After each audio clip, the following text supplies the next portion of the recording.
Action. Action. Double action. Det er sådan lidt skæv, den der. Vi lever sgu med det. Jeg tror ikke over. Vi har set væsentligt værre på YouTube. Ja, det må man sige. Efter vi har startet vores eventyr, så har det... I hvert fald for mig. Jeg tænker, at du vidste det lidt bedre end mig. Men det har fandme givet noget åbent for mig. med hvad der findes ude i på den store verden. Ej, det er vildt. Ja, for indtil, altså YouTube for mig var jo bare sådan en kanal, man gik ind på for lige at se et eller andet how-to. Åbne den her, eller et eller andet. Lave det her. Unboxing, tutorials. Præcis. Klassikerne. Så. Men nu er du fandme snart lavet YouTube i et år. Det er tæt på. 10 måneder, 9 måneder, 10 måneder. Jeg tror, vi startede ideen. Jeg tror, ideen den kom sådan i foråret, ikke? Og så... hvornår lavede vi den første video, var det... Jeg tror, jeg filmede den, da jeg var i Italien, der i marts i Italien. Ja. Så tror jeg, vi har udgivet den lige omkring den 1. april, faktisk. Det skal nok passe. Jeg kan faktisk nærmest ikke huske det. Og du styr på, hvor mange videoer, der er lavet. Nej, det har jeg slet ikke. Men jeg tror, vi har lavet... det er nogenlunde. Det er 27 eller 28 videoer, vi har lavet. Okay. Og det her, det er den første video i 2026. Det er det, og det bliver det i hvert fald. Det bliver det jo. Det er jo også den første, vi har lavet. Og nu siger jeg vi, men jeg sidder jo bare bag min computer og klipper. Det er et tomandsprojekt. Altså, der vil jo ikke være noget projekt, hvis du ikke var med. Det er jo 100%. Fordi det er jo nok derfor, vi synes, det er så sjovt. Altså, vi har fundet ud af, at det er så sjovt at lege sammen. Fordi vi har to forskellige vinkler ind i det her. Og vi kan godt lide at lege. Og vi kan rigtig godt lide at lege, og bare have det sjovt. Ja. Men, og nu er det her jo så lidt et specielt afsnit, fordi så, det er min idé. Den kan jeg lige købe på bordet her. Ja. Tanken var lidt sådan, at vi laver det som sådan en samtale, og så snakker vi om alt det, der er lavet indtil videre, og så hvad der skal ske. Altså, vi kan nok godt afsløre, at det her det ikke var den... Det er starten på noget, vi ikke vil stoppe med nu. Ja. Ja, det tror jeg også. Det hænger meget godt ved. Det har vist sig at fungere, det vi laver. Så lad os fortsætte. Det tænker jeg. Og dertil har jeg så lavet noter. Mm. Sådan helt lavpraktisk. Tænker jeg, alle de her ting, dem skal vi igennem. Ja. Men vi kan jo bare ævle lige så tosset, vi vil. Det lyder jeg meget som om, jeg startede en podcast, men jeg tænker mere, det er bare en samtale, det her. En samtale, podcast, eller hvad er det fald måske noget anderledes, som du siger. Et anderledes afsnit. Og lidt længere. Og lidt længere afsnit, men også et afsnit, som man måske nødvendigvis ikke alle behøver at sidde. Altså det er ikke for alle, der sidder og ser det. Det er noget anderledes end det, der har været indtil nu, ikke? Jo. Og dem kommer der jo. Det er jo ikke den her måde, det nye, det kommer til at være at fungere på. Men du flasher ideen om det her afsnit om samtale. Og jeg tror, jeg synes, det er en god idé at have den her behovet for lige at sætte nogle ord på, hvad er det egentlig, vi har lavet indtil nu. Ja. Og hvad har vi tænkt os at gøre i fremtiden? For det er jo ikke nogen hemmelighed, at vi har nogle gode idéer omkring, hvad der skal ske ude i fremtiden også. Og også det, at vi to så sjældent faktisk sidder sammen. Fordi du er jo ude at rejse. Ja. Og jeg sidder derhjemme og klipper og klistrer videoerne. Ja. Og så snakker vi meget sammen på telefon. Præcis. Det er satme sjældent, vi sidder som vi gør i dag i sådan midt i en skov i Silkeborg. Ja. Altså det er jo godt nok de første gange, vi gør det. Men nu er der også lige helligdage eller fridage efter julen og det her. Ja.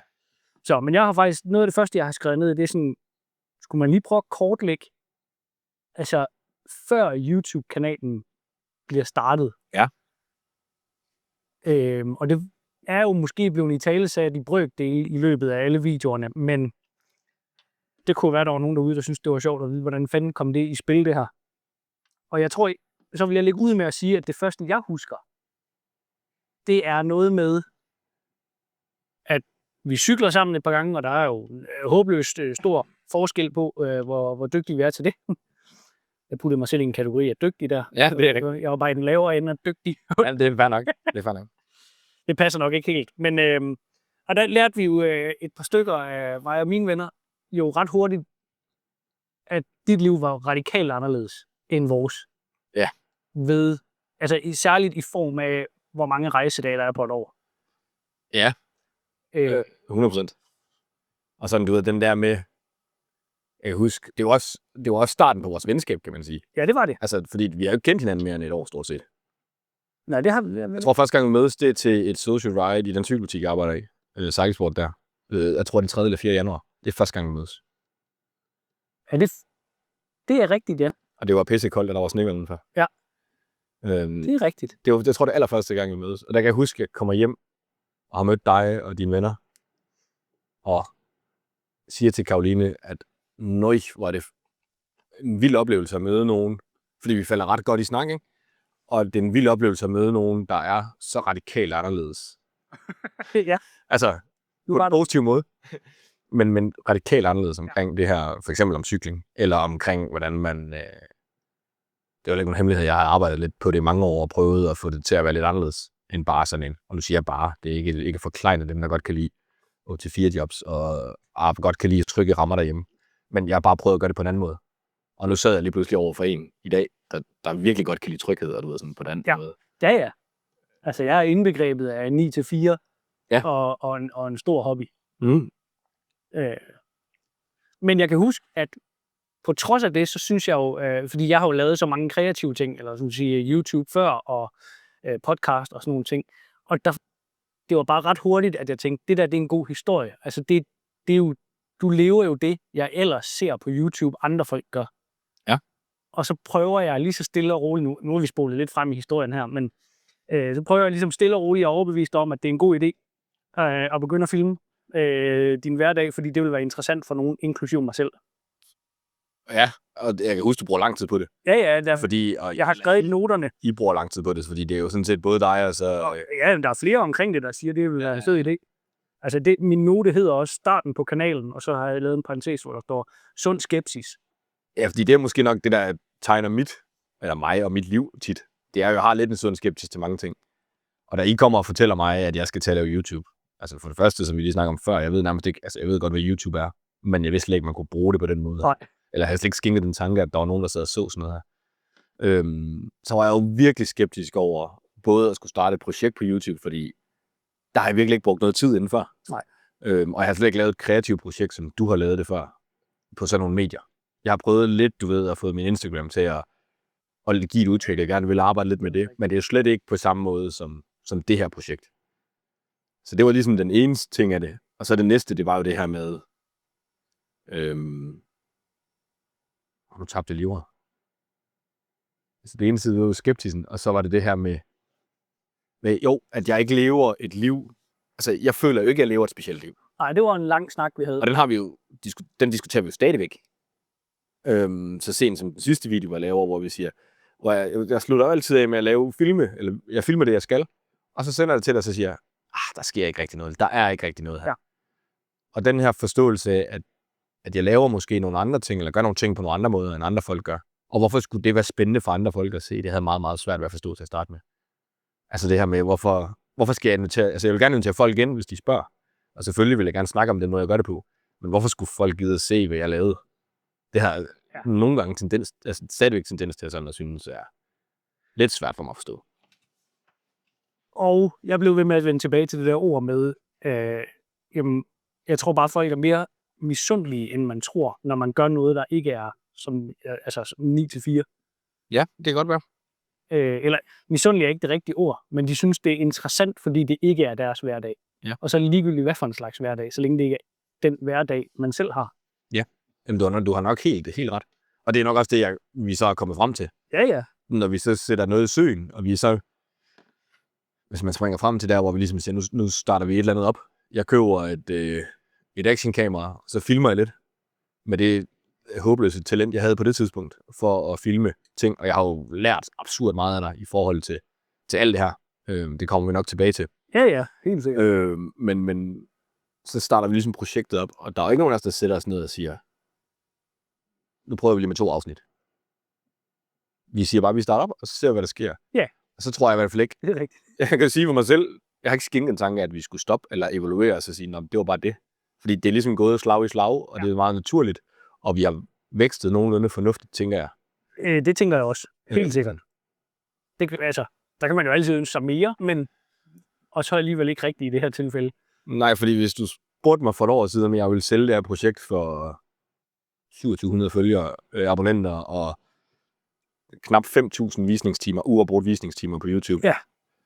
så havde jeg sagt, er du fuldstændig bindegal, det kommer aldrig til at ske. Altså det har jeg ikke troet på. Jeg er jo virkelig blevet taget med bukserne nede. Igen, fordi nok også min uvidenhed omkring sådan noget her, hvordan det er. Og det er jo egentlig det er en anden sjov ting, altså som jeg også nogle gange skal minde mig selv om. Du ser jo ikke fjernsyn. Det er i hvert fald meget lidt. Jeg ser jo, altså det er jo, jeg ser jo ikke serier, jeg ser jo ikke film, jeg ser jo ikke rigtig, jeg følger ikke med i noget fjernsyn udover, altså jeg ser meget sport, men jeg ser jo ikke rigtig sådan noget flow-tv eller sådan en serie. Nej, altså du har heller ikke set tendenserne, mens de er vokset. På ingen måde. Og som du siger, heller ikke på YouTube. Det er jo egentlig også. Ja, jamen det var bare lige. Men ja, så udviklingen, den har eddermame også været, det har været en stejl læringskurve. Ja. Og den har været fucking sjov. Det er helt vildt, og jeg tror, den har været stejl for begge to. Ja, det er det. Altså, det er det, der er så sjovt i det her. Og den har været meget stejl for begge. Men det er på 2 forskellige fronter, ikke? Alt det, du kunne, det er det, du har prøvet at proppe ind i hovedet på mig omkring at lave et kreativt projekt. Ja. Og så alt det, jeg kunne omkring noget med bare at få noget flow i det, og få noget komme fremad. Hele tiden. Fremad. Smid, mens jernet er varmt. Det tror jeg måske nogle gange godt, du har kunne lære lidt af. 100. Men også kan jeg mærke på, at der trives i, at der ligesom er en, der sådan måske tager den der sådan... Go! Ja, lige præcis. Og den overordnede styring, og så videre. Ja. Og det har vi også snakket om 100 gange. Jeg kan sagtens sidde og opfinde den dybe tallerken. Ja. Kreativt. Ja. Men så står jeg bare med den. Ja. Altså, så står jeg bare med en dyb tallerken i hånden. Ja, det bliver ikke eksekveret helt på samme måde. Den er fin, den her. Den kan jeg eddermame med noget. Hvis jeg lige tog den med i løvernes hule. Ja. Det gør jeg så ikke, for det gider jeg ikke. Og så giver jeg dig den, og så tager du den med i løvernes hule. Nu snakker vi overført. Ved du, hvad løvernes hule er? Ja, jeg har hørt om det, men det er ikke et program, jeg har set, men jeg tænker, det er... Jeg er heller ikke. Nu ved du, hvad det er. Men det er jo fuldstændig ret, og det er jo det, der er så... Jeg tror også, det er derfor, vi ikke var lidt nogensinde at få sat os ned og sagt, er det det her, vi skal, eller er det... Altså, vi har bare kørt på. Ja. Og har ikke sådan... Altså, nu sidder vi her lige et lille år efter, og det er bare flot afsted. Ja, men altså som du siger, jeg kan overraske dig ved at redigere det på en måde, så dit liv ser spændende ud, selvom du selv synes, det var 2 kedelige dage, du har filmet. Ja. Og omvendt, så kan du inspirere og imponere mig ved at bruge produktet til så meget mere, end bare at lade det ligge til offentlig skue. Præcis. Og det synes jeg, det er ret vildt. Men det var sådan en udvikling altså i det, som kan man ikke sige sådan, ikke... altså, det er mere for at sige, der er udvikling i det, og det er det, der er sjovt ved det. Jeg tror, det er det, der driver det lige nu. Altså, vi smider virkelig på en bølge, som vi føler er opadgående, og kan se er opadgående. Ja. Og så i forhold til hvad? Det er jo svært at sige. Men vi er i hvert fald med på, at det går sådan her fremad, og synes, det er sjovt. Og så udviklingen i det. Og så bliver vi bedre jo. Altså, det håber jeg også, man kan se. Altså, jeg tror, man kan se forskel på den første og den sidste video, vi lavede. Altså, det vil jeg håber jeg virkelig, man kan. Ja, ellers er vi da blevet blinde. Ja. Altså, om ikke andet, så er du i hvert fald blevet bedre til at snakke. Jeg har i hvert fald haft... jeg synes egentlig aldrig, jeg har haft problemer med at... Og vil også lige uddybe og sige til et kamera. Ja, det er det. Ja. Det er nemlig den, der er så sjov, fordi det er jo også en kæmpe... Det er jo noget af det, jeg måske har lært allermest af. Det er jo det her med... Jeg har jo ikke haft problemer med at stå foran folk og snakke før, og det har jeg også brugt meget på mit arbejde. Og sådan, jeg har aldrig haft problemer med at sådan også at være ærlig, og du ved, sådan bare sige tingene, som de er. Ja. Så tændte jeg kameraet, og så var det ligesom, om man fik mundkur på, eller fik slag i hovedet for nærmere, ikke? Man ved ikke, hvem man er mere. Nej. Præcis, og man synes, man er dum, og det ene og det andet, og de første klip tager man mange gange, og finder ud af, at det bliver ikke bedre 10 gange, man filmer det. Nej. Så vildt nok. Ja, det er så wild ride. Det må man sige. My dude. Ja. Skål. En god kop kaffe her. Ja. Lidt tynd. Jeg slet ikke sagt. Vi sidder ude i Silkeborg, sagde det. Og vi sidder jo... så er det lidt tynd. Det var det, fordi du var de sidste bønner, jeg havde. Ja. Kæft, mand. Jeg driller bare. Ja, Silkeborg. Vi har været her før, da vi filmede en video. Ja. Hvor vi oppede kvaliteten lidt jo. Ja. Eller sådan kan man sige. Eller vi tog bare et kamera, som var mit, som var et lidt højere kvalitet end actionkamera. Præcis. Og det var også en af de der ting, der overraskede lidt. At det var en video, vi begge to kiggede på og sagde, det er fandme høj kvalitet. Mm. Men det er det andet. Altså, det er jo alt det, der er filmet med actionkamera, som er det rigtig interessante. Her filmede vi bare, hvad er der i vognen? Altså, der står sådan en vogn heraf. Og det er jo, uden at skal nørde ned i det, men det er jo mange snakke, vi har haft omkring, hvor er det, vi kan forbedre os, hvor er det, vi kan udvikle os, og hvor giver det mening at udvikle sig. Fordi man kunne jo godt investere mange tusind kroner i noget vildere udstyr, end det, jeg sidder med i dag. Eller det, vi sidder med i dag. Ja, både kameramæssigt, men også mikrofoner og... Helt, altså, det er jo, altså, men giver det så værdi? Og det er jo den balance, og det er jo den gang, der også er sjov at lave. Ja. Fordi det skal være en vis kvalitet, og vi begge to er jo rimelig perfektionistiske, hvad det angår, hvad vi laver. Det har vi nok også fundet ud af. Men vi har nok også i fællesskab også fundet ud af, at vi skal også... Altså, de der små nørdede ting, vi så nogle gange sidder og diskuterer, men det er ikke sikkert, at det skaber noget værdi for mig. Man kommer bare ikke over stepperne med det. Nej, det er det. Og det er det, der er pointen. Og der kan man jo sige, så kan man vende tilbage til, apropos udstyr. Ja. Drone. Altså, du har ikke købt den model, som der skal stå og styres med en fjernbetjening nødvendigvis. Nej. Du har købt den, man nærmest bare siger til, flyve op i luften og flyve ned igen. Og måske faktisk sådan økonomisk noget af det billigste, du finder. Ja. Billedkvaliteten er i orden, men den kan ikke andet end lige lave det, vi skal bruge den til. Og så bliver det gjort. Ja. Det er det, der er pointen. Ja, 100%. Men apropos altså det afsnit, vi så har filmet her, inden hvor vi fortæller, eller du fortæller om vognen og hvad den kan, og hvorfor lige den her og alt det her. Er der en video, du er særlig, du synes, der er den fedeste, vi har lavet, eller bedste, eller højeste kvalitet, et eller andet? Altså, lang tid, og det er jo lidt sjovt, men i lang tid var det jo, jeg synes, den video, vi lavede om Traka i maj, ja. At det er ikke den bedst producerede, hverken fra dig eller mig, længere. Det var det på den tidspunkt. Ja. Og du havde virkelig lagt noget kærlighed ind, men det er stadig, der kommer film, der er bedre produceret, både storytelling-wise og sådan, alt det, du kan, synes jeg. Men det var den, der var den sådan skillset, og den kommer jo kun en lille måned efter, vi startede jo. Ja. Det er 4. eller 5. video, vi laver, og men der kan jeg bare huske, den tog mig sådan, men det var også fordi folk tog så godt imod den. Ja, det gjorde de. Den ramte os. Og det er sådan en folk, de har set, den har set mange, og den var, for mig, altså der var en hele bilhistorie omkring der, hvor jeg var. Altså, det var til et cykelløb, hvor jeg skulle køre rigtig langt første gang, og alt det her. Så hele dagen og oplevelsen, og det gik godt. Den er selvfølgelig også med til at fortælle, at det var en god video. Ja. Men den video, hvis man kigger sådan på selve YouTube-delen af det, der var det nok den video, der sådan virkelig sådan, den betyder noget for mig, fordi at den var sådan skelsættende i forhold til det her projekt, det skal vi lave noget videre med. Ja, men det er den samme, jeg har tænkt på. Af samme årsag.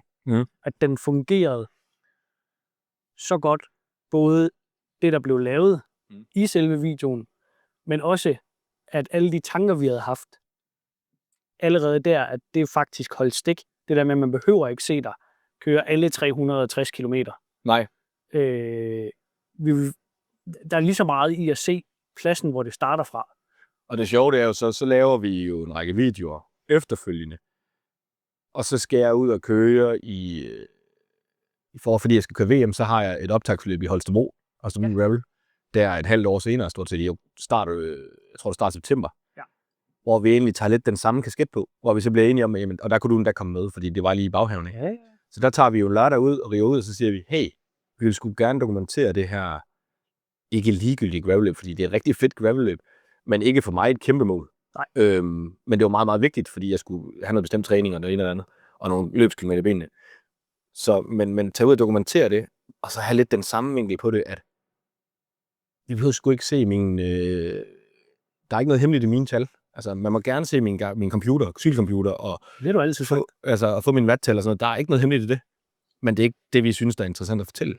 Vi synes, det er interessant at fortælle historien omkring et cykelløb, og alt det rundt om. Og igen, da vi så har lidt de samme tanker med hende, så er det ligesom milepæl nummer 2, faktisk, synes jeg. At den viser faktisk, eller bekræfter igen, at der er igen noget, der fungerer, fordi vi fortæller en historie omkring et cykelløb. Ja. Vi ser ikke bare en startstreg og en slutstreg, og så går ind og diskuterer tal, og hvor jeg kunne gøre det bedre i cykelløbet. Vi prøver at fortælle den meget våde historie, det så blev. Det er pisset ned den der.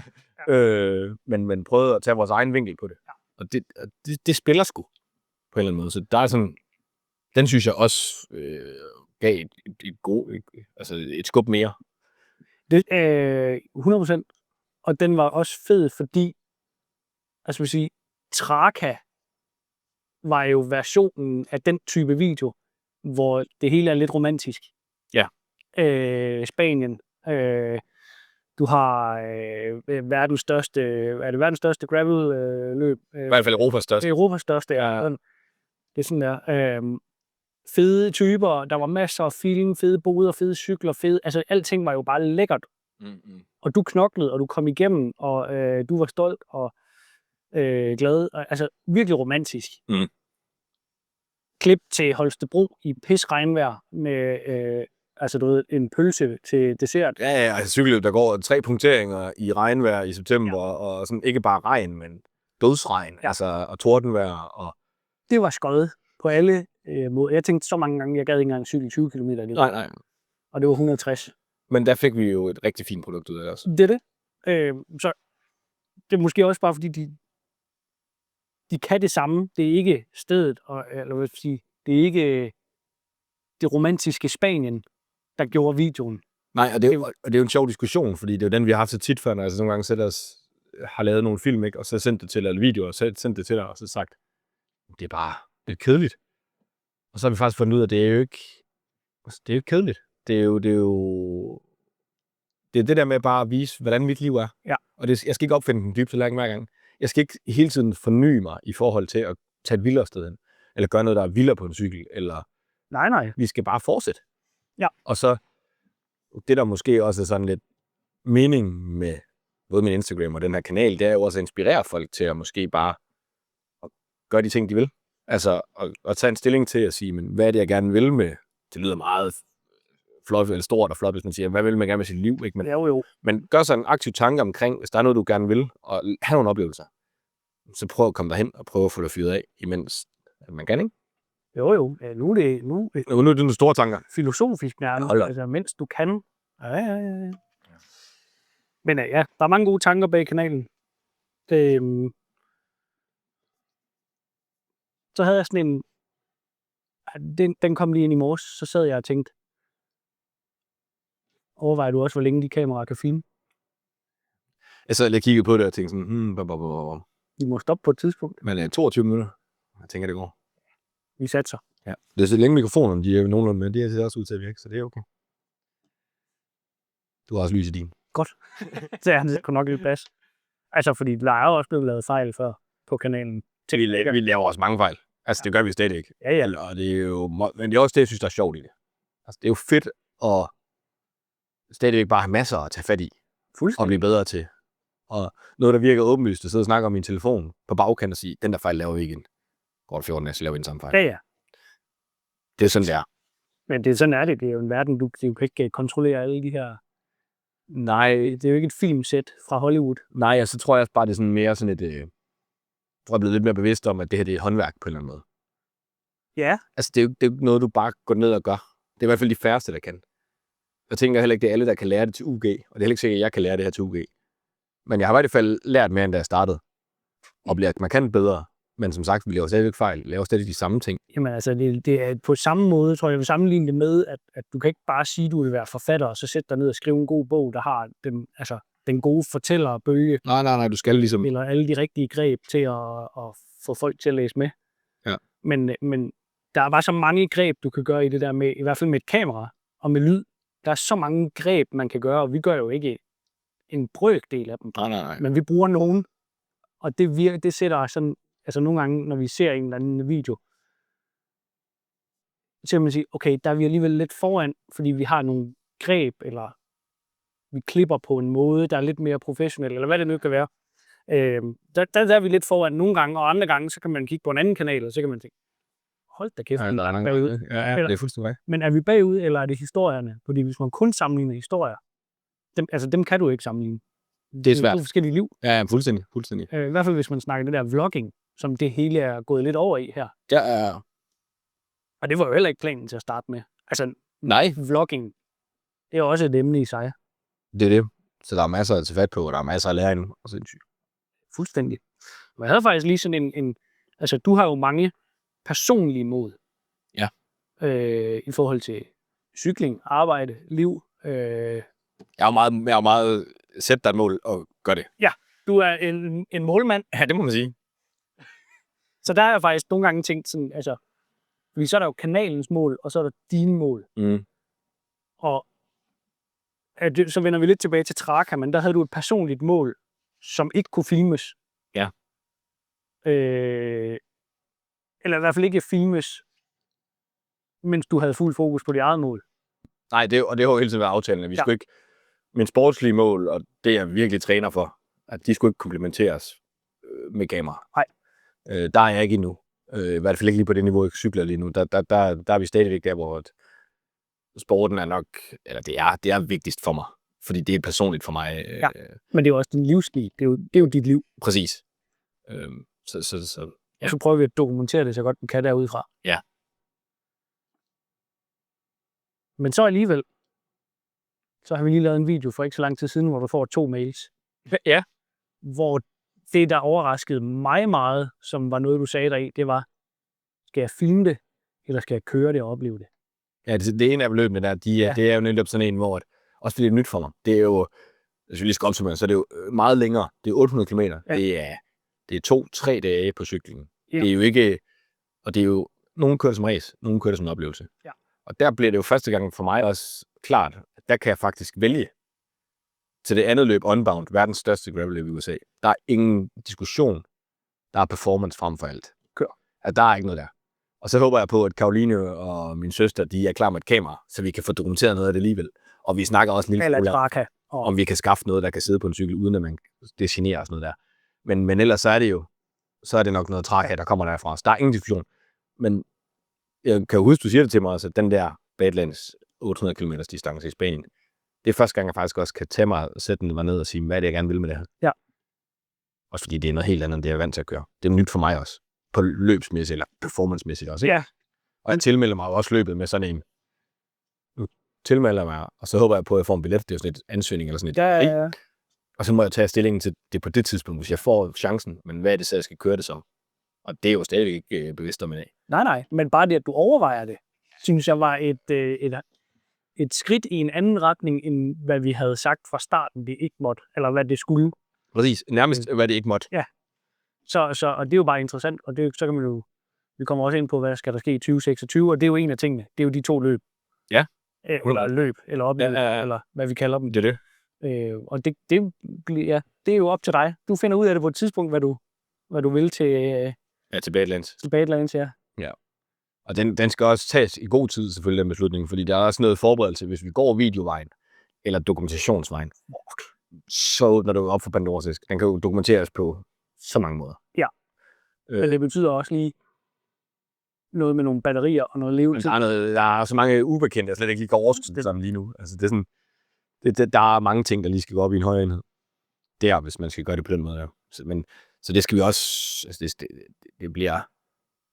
Jeg tænker, det bliver noget af det, der også kommer til at være i forårssæsonen her på min kanal. Altså, som jeg lovede, da vi lavede videoen, at man kan få lov til at være med på rejsen, og man skal have lov til at stille de spørgsmål, hvad mine overvejelser er. Ja. Og jeg vil jo gerne prøve at fortælle, hvad jeg har overvejelser, så folk kan enten blive klogere på det, eller bare sådan tænke, et eller andet omkring, de kan bruge det til noget, det ved jeg ikke. Men jeg har et fint behov. Jeg kan godt have et godt behov for ligesom at dele mine overvejelser og mine tanker omkring det. Ja. Fordi det er så anderledes, end at cykle 6 timer i Holstebro, eller køre VM i Holland, eller whatever vi ellers har oplevet, ikke? Det er jo det. Det kommer jo radikalt til at, virkelig til at ændre. Altså, flere måneder op til, hvordan du kommer til at opføre dig der. 100%. Altså, hvad skal pakkes, hvad skal ikke pakkes, hvad skal købes, hvad skal ikke købes. Ja, der er så mange forskellige ting. Og så er vi tilbage i perfektionistdelen, ikke? Jo. Altså, jeg ved godt, jeg aldrig kommer til at tjene millioner på at cykle, fordi så jeg skulle komme for sent i gang. Men jeg stiller altid op til start med at prøve at være så optimalt forberedt som muligt. Ja. Så jeg altid kan gøre det så godt som muligt. Så jeg kan bagefter sige, at jeg gjorde, hvad jeg kunne. Og det vil det også blive med Badlands. Og det er der kommer man til at trække tænder ud oven i hovedet også. Inden løbet. Og det kommer ikke særlig meget til syne i dine videoer, hvad du er for en type. Nej, det gør det nok ikke. Synes jeg ikke altid. Fordi du er uhyggeligt effektiv og struktureret. Ja. Og det er sjovt, det ikke kommer særlig meget igennem i videoerne. Ja. Det er lidt sjovt, men det er jo også, altså, det er jo, du beskriver mig jo rigtig godt. Altså sådan, og det er meget enkelt faktisk. Ja. Men jeg har også sagt til Karoline, eller min søster for den sags skyld, som bruger mange timer på sidelinjen også, når vi cykler cykeløb, vi skal fandme have det sjovt. Ja. Altså, vi tjener ikke millioner på det her. Jeg får ingen løn for det her. Der er ingen af os, der får løn for det her. Det er vores fritid, vi bruger. Det er vores liv. Vi bruger i vores allerbedste år. Vi skal have det sjovt. Ja. Og det er alfa og omega, og det er også det, jeg gerne vil prøve at smide ud til YouTube-kanalen. Ja. At Jo, jeg vil gerne fortælle, at det går noget dårligt, og det er min... og for næsten tårer, når jeg tænker på min første hund, ikke? Altså, jeg fortæller, at han krasser af i et afsnit. Ja, det er også... Jeg kan næsten ikke holde tårerne tilbage. Og de oplevelser skal selvfølgelig også med. Gode som dårlige. Men primært så skal kanalen omhandle, at vi skal fyre den af og have det sjovt. Ja. Altså, det er det hele. Og det kommer frem i videoen. Ja. Det er sjovt, det andet ikke kommer frem sådan i sin tydelige form, som jeg nogle gange oplever, og som det ved jeg jo, så Karoline, hun også må opleve. Ja, det. Og din søster, og din mor, og altså, det er også, det er jo interessant, hvor struktureret du er. Ja. Men jeg tror kun, det er godt, det ikke kommer med, fordi det er virkelig også en side, jeg ikke fatter. Altså. Men det er fuldstændig korrekt. Og det er som altså, hvis der var for mange af mig i min type, så tror jeg ikke, det var et sjovt sted at leve. Altså, det er sådan, jeg passer godt ind, fordi at jeg kan få lov til at være det for mig selv. Og jeg tror, det er vigtigt for mig at prøve, hvad det for at gøre en dyd ud af, ikke at belaste eller belære folk om, at de skal gøre det på samme måde. Fordi det er faktisk lige præcis det, jeg er modstander af. Ja. Og de skal gøre, hvad de vil. Hvis du spørger mig om et eller andet, jeg vil rigtig gerne dele ud af det. Jeg vil også gerne fortælle dig, hvad jeg gør tingene. Men det er meget, meget vigtigt for mig at fortælle det. Det er jo den måde, jeg gør tingene på.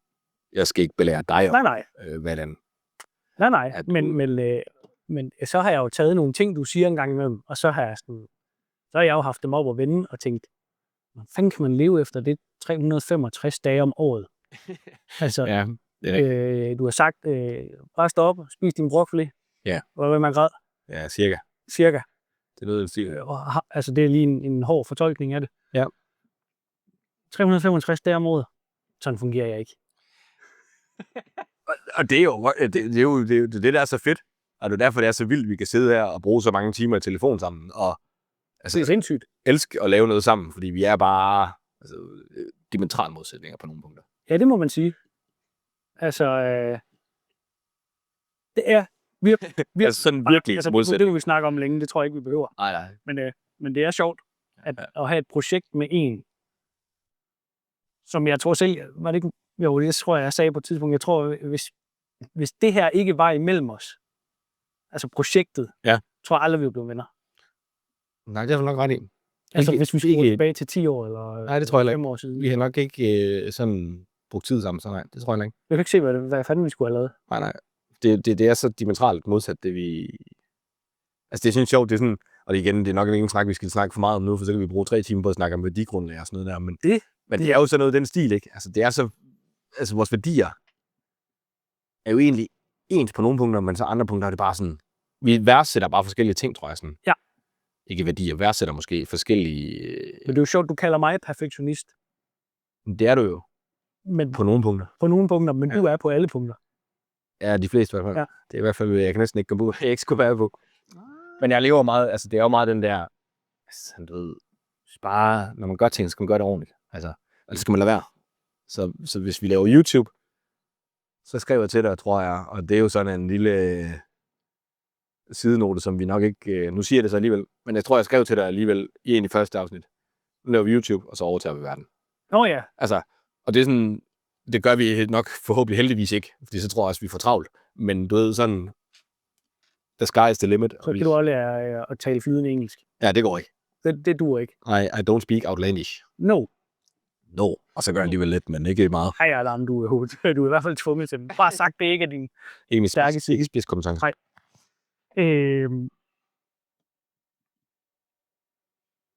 Kommentar og thumbs up og subscribers og alt det der på kanalen. Ja. Det er jo også en hel verden for sig. Ja. Jeg synes, det er interessant, hvem der er endt med at sidde og se med i dine videoer. Altså, hvad det er for nogle mennesker. Og hvor bredt det egentlig er. Hvor bredt. Ja. Fordi vi havde jo snakket om, skal det være med stor fed streg under gravelcykling, eller skal det være med med 2 streger under, stor fed streg under camperlivet, rejselivet, søge ud i verden-livet.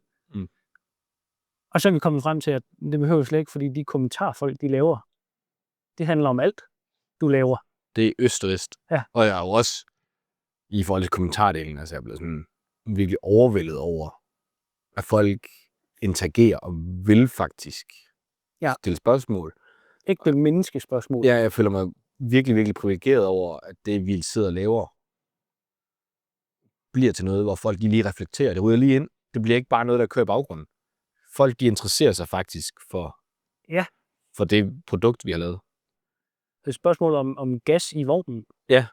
Altså, jeg tænker, okay, der er du med mig også fuldt med. Jeg synes, det er interessant. Og det er jo virkelig sådan meget, meget bredt. Ja. Og det var nok igen noget af det, jeg slet ikke havde set komme, da jeg startede. At folk, de faktisk ville være interagere med mig, og de vil, eller med os, skrive spørgsmål. Ja. Og være interesseret. Gå ind nede på Autocampermessen i Fredericia. Noget, hvor at, der er, nu forklejner jeg nok nogen, men aldersgrænsen er noget, eller aldersgennemsnit er noget højere, end hvad begge to vi er. Ja. Og så går jeg ind i en autocamper med Karoline, og så sidder der et par inde, og jeg sidder og diskuterer lokumsløsninger.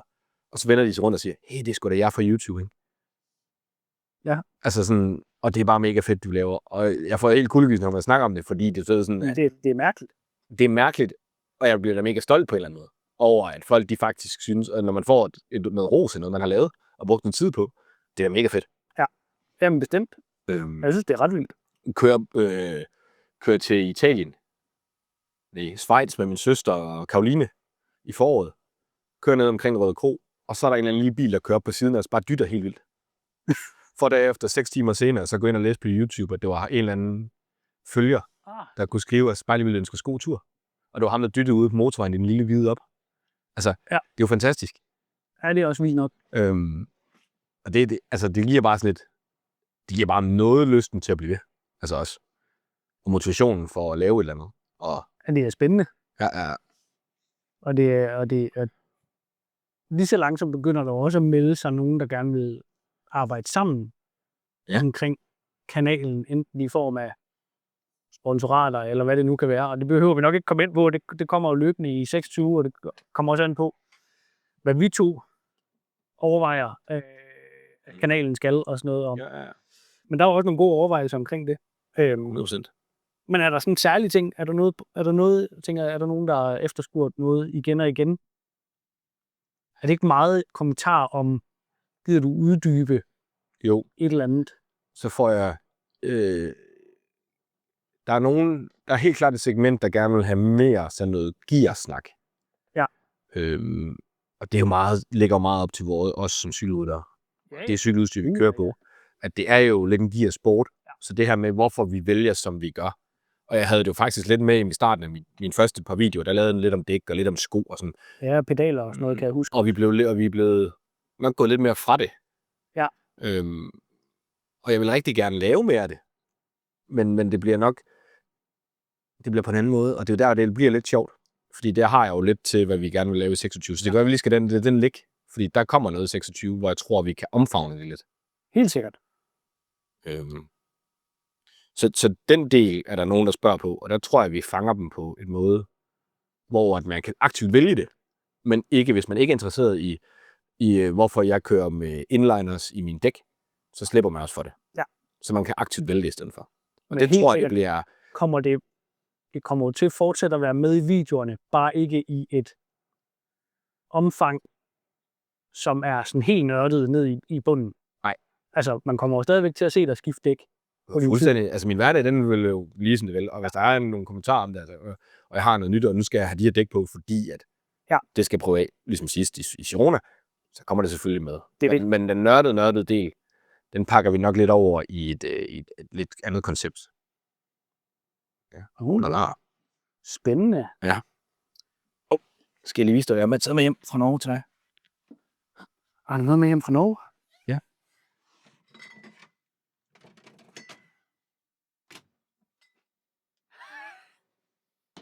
Det var den, du viste? Ja. Let julebrus. Uten sukker. Uten sukker. Det er sådan med alt norsk. Det skal helst være så sundt. Nå ja. Og apropos andre koncepter på YouTube. Altså, folk, der smager ting og åbner ting og pakker ting ud, det virker altid. Ja. Men den her for mig, der er jo det interessante ved den. Den næsten ligner en øl. Den smager ikke som øl, kan jeg fortælle dig. Nej. Den smager godt. Det er jo sådan en norsk tradition, og man skal drikke den til jul. Husk at recirkulere. Husk at gemme flasken. Så. Godt. Skål i det så.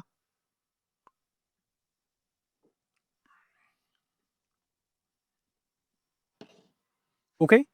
Er det det, du forventede? Nej. Nej, vel? Altså, den smager ikke dårligt. Jeg synes, den smager godt. Jeg kan også godt lide sødsager. Den smager fint. Den smager sådan lidt af en is, synes jeg.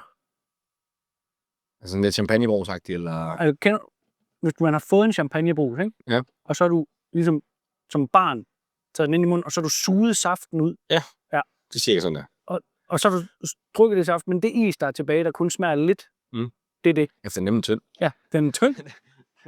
Men det er typisk norsk, vil jeg sige. Jeg synes i hvert fald nok mange norske produkter på øjeblikket efterhånden, og det er meget sådan...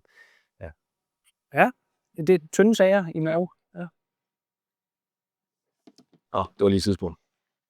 2026 tror jeg bare, vi skal hoppe til. Det skal vi. Det bliver en sindssygt lang video, der er optaget i 40 minutter. 40 minutter. Ja. Ja. Kanalens fremtid. Ja. Der er mange projekter. Jeg tror, vi skal starte ud med at sige, at der lige bliver sådan en revamp af det grafiske. Både på kanalen og på thumbnails og måske profilbillede og ikoner og så videre. Altså sådan, jeg tror bare, vi trænger til fornyelse også, så det ikke bare kører i det samme og det samme og det samme. Så det kunne godt være, at det bliver sådan en ting hvert år, at man ligesom lige lavede et eller andet twist. Det bliver i hvert fald for 26 her, at vi laver det om. Ja. Eller ikke om, men vi tager og laver et nyt grafisk design look. Ja. Så man, Altså, vi laver ikke om, vi laver noget andet. vi laver bare noget andet, ja.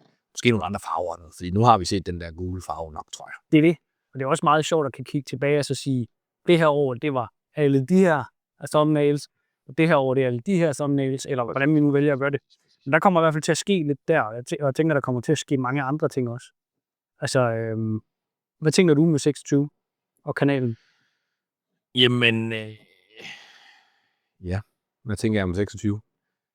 Jeg håber jo på, at vi får lige så meget tur i den, som vi har haft de sidste par måneder. Det er godt nok sådan vækstet voldsomt. Og ikke fordi det behøver at vækste voldsomt hele tiden. Men jeg håber på, at der er flere, der vil se det. Jeg håber på, at der er flere, der sådan synes, det kunne være sjovt at interagere med os, og komme med idéer og lave det hele. Så for 26 håber jeg selvfølgelig på, at vi vækster stadigvæk. Altså det vil jo være... Det er min klare forventning også. Og der ligger ikke noget i solen under stjernen til, vi ikke skulle gøre det. Og så i 26 kommer der, som vi lige sagde før, det er jo ikke helt færdigt tænkt det hele, som vi sidder her i dag. Men det er helt sikkert, at vi kommer til at lave mere. Vi kommer til at lave de her videoer, som vi har gjort indtil nu. Mm-hmm. Og så er mit store ønske at lave, ikke kun lave det som en YouTube-videokanal, hvor vi ser den her ene video om ugen, eller hver 10. dag cirka, men at det bliver mere sådan et univers, hvor vi kan ikke tilbyde, det lyder forkert, men vi kan proppe mere ind på No 9 to 5. Ja. Altså, vi kan give mere til folk. I både i den her videoformat, som vi kender, klassiske videoformat, som vi kender, men jeg tror også helt sikkert, at vi kommer til at bruge det her element på YouTube, der hedder Shorts. Altså, hvor vi kommer til at kan gøre noget andet. Altså, og det kommer til at være sådan, du ved, ikke på ingen måde fraklip eller noget, men det bliver ikke så poleret, det bliver ikke så, det er det jo egentlig ikke på vores YouTube-kanal, men det bliver meget sådan first take og sådan korte frekvenser, så vi kan åbne endnu mere op for, hvem er vi? Ja. Altså en form for bonusmateriale. Hvis man kan huske gode gamle DVD-film. Ja. Altså lige hoppe ind i bonusmenuen. Præcis. Og prøve at kan lave sådan lidt mere komplet sådan univers. Ja. Det kunne jeg virkelig godt se det sjove i. Og vi drøjer og har nogle ret sjove tanker, og jeg tror, det kunne være ret sjovt at lave. Ja, altså, bestemt. For at starte op på det her shorts. Shorts? Hedder det shorts? Jo, YouTube shorts. Ja, YouTube shorts. Og så måske, altså min perfekte drømmevand, der laver vi nogle ikke små serier, men alligevel nogle ensartede film. Segmenter. Nogle segmenter, ja. Hvor at man kan dykke lidt dybere ned i, for eksempel gear. At der kommer en serie, eller et program, kalde det programserie, men kalde det vi laver en ensartet type real shorts, som for eksempel går ned i gear. Cykelgear. Eller autocamera-gear.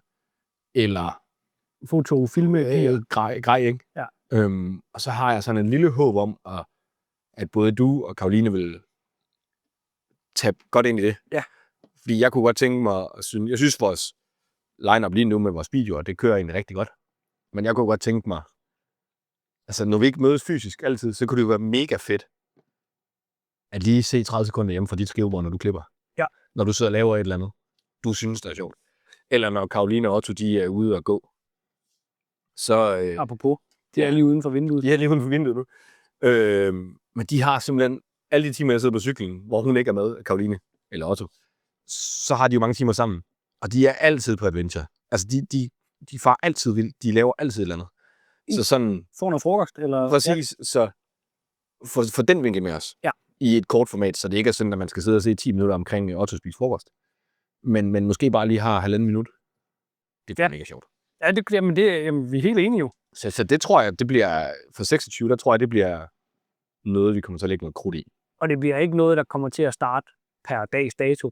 Nej. Altså, det er noget, vi skal have arbejdet op igennem 2026. Og man må ikke forvente, at det kommer fast på samme måde som videoerne. Nej. Det skal være, når man har lyst og tid og overskud, der er noget at fortælle. Præcis. Og der er altid noget at fortælle, selvfølgelig. Altså, man kan godt bruge hele sit liv på at filme det her. Ja, det er filme alle aspekter. Fuldstændig. Der er jo heller ingen tvivl om, at nu flere bolde, vi kaster op i luften, nu mere tid skal vi også bruge på det. Og vi bruger meget tid på det i forvejen, ikke? Så det er jo balancen, vi skal jo også... Altså, vores liv skal også hænge sammen på andre måder. Vi kan desværre ikke lave det her 100%. Endnu. Du sagde det. Ja. Det kunne være fedt, hvis man kunne... fordi det er jo også et mål for 26. Det er ikke nogen hemmelighed. At vi har lagt meget krudt i det. Og her sidst på året har det faktisk givet på det i forhold til nogle sponsorater, nogen der er med på byen. Og det kommer jo løbende her i foråret, hvem det lige er. I ved allerede lidt. Altså, Hello Fresh er ikke en hemmelighed. De er ikke Hello Fresh, hvad hedder det? Hold kæft, okay. Ja, det var det helt andet. Ejer sidder de, undskyld. Ja. Det er kosttilskud. Men de har sagt, de er med i starten af 26. Ja. Altså, og når folk de begynder at række ud til os med det, så håber jeg også på, at vi kan vækste den vej rundt. Og altså, der er ingen tvivl om, at det her, hele det her cykelcirkus og rejsecirkus, det er heller ikke gratis. Så nu mere jeg kan, og vi kan få hjælp til, for eksempel med nogle midler eller noget andet, det gør bare, at vi kan bruge mere tid på det her. Og jo mere tid vi kan bruge på det, jo mere video er der til folk. Mm. Og jeg tror, altså, de der små delmål, der hele tiden er, det er jo dem, der gør det interessant at blive ved os. Altså, så kan man sige, jo, det er også bare, fordi det er sjovt at lave, men der skal jo også være en lille gulerod. Og jeg kan godt lide delmålene. Altså, en sponsor, for eksempel, er et delmål. De næste 1000 subscribers, næste gang vi skal filme en eller anden fed løbsvideo, eller hvad det nu kan være. Det er ikke de der små delmål, der bare bliver ved med at gøre det interessant. Det bliver jo også tanker fra 25, vi tager med i 26. Jamen 100%. Om, at vi kan også tillade os at sætte nogle mål nu. Ja, og vi ved, vi kan tillade os at sætte nogle mål. Vi ved, at vores produkt virker på en eller anden måde. Ja. At vi også har noget værdi i det. Det gør jo også, at det er lidt sjovt. Så det er helt klart nogle sådan... 26, det bliver fokus på at have det pisse sjovt først og fremmest. Ikke? Altså, bliv ved med at se det sjovt i det. Så er ikke noget, der skal laves. Vi gider ikke lave det, fordi det er surt. Men have det sjovt. Vækste. Få nogle flere med på vognen måske. Og så er der jo hele den her snak omkring, hvordan min kalender næste år kommer til at se ud. Det bliver et fuldstændig vanvittigt 26.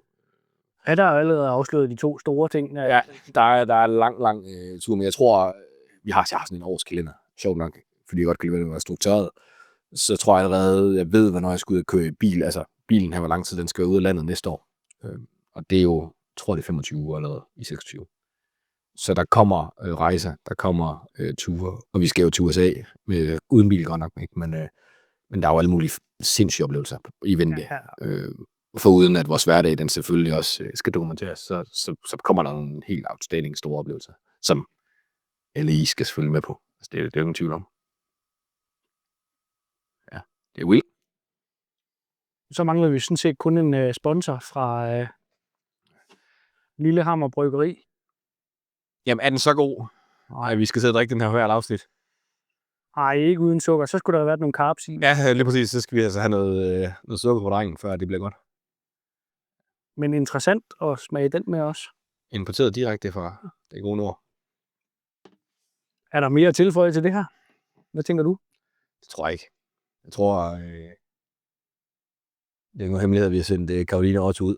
Så vi kunne have den her samtale, for ellers har Otto han har så meget krudt i røven, så han kunne ikke så stille en time til det her. Og der er heller ikke 3 mikrofoner. Nej. Men Det kan godt være, de står og fryser lidt, for der er edderfløjt med koldt ud. de hygger sig. Prøv at se. Men de må også snart komme ind, tror jeg ikke det? Så siger du det, du plejer. Ja, jeg plejer. En helt naturlig ting, jeg plejer bare at sige noget omkring, hvis man... det er også kedeligt bare at tage det samme. Men så gør vi det. Så bare sige, men hvis man kan lide kanalen, og det vi laver, så skal man huske at engagere sig. Og den måde, man kan engagere sig på, det er med de her thumbs up. Det betyder sindssygt meget, og jeg har fundet ud af, at det betyder meget mere, end jeg egentlig havde troet. Og jeg har sådan set taget mig selv i at begynde at give thumbs up til de ting, jeg ser på YouTube, for jeg ser jo også for helvede YouTube efterhånden. Den her hjælper på algoritmen. Ja. Og abonnenten, den hjælper på algoritmen. Og kommentarerne, de er jo med til at virkelig bare... Altså, det er de bedste. Altså, det er næsten det bedste. Selvom det måske ikke hjælper på algoritmen kun. Men så bare det der med, at man ved at sidde nogen ude på den anden side. Det gør det personligt. Eller det gør det elsker det. Det er en virkelig ting. Så. Og så er der sådan en lille bitte klokke, man kan trykke på også. Så får man notifikationer, der kommer en ny video ud. Den er god til. Den er også dernede ved tommelen op. Og Så slipper man for at komme ind og sidde og kigge 10 gange om dagen, om der er kommet nyt. Ja. Eller som jeg gør til min mor, som følger meget med. Lige skriver en sms, og skriver, nu er der ny. Så kan du bare bede hende om at trykke på klokken, hvis hun har en YouTube-bruger. Det er hun. Hun abonnerer. Er det passende at sige ciao, når vi sidder i Danmark, og det faktisk sneer lidt? Jeg plejer at sige ciao. Også selvom jeg står i Oslo. Så. Ciao.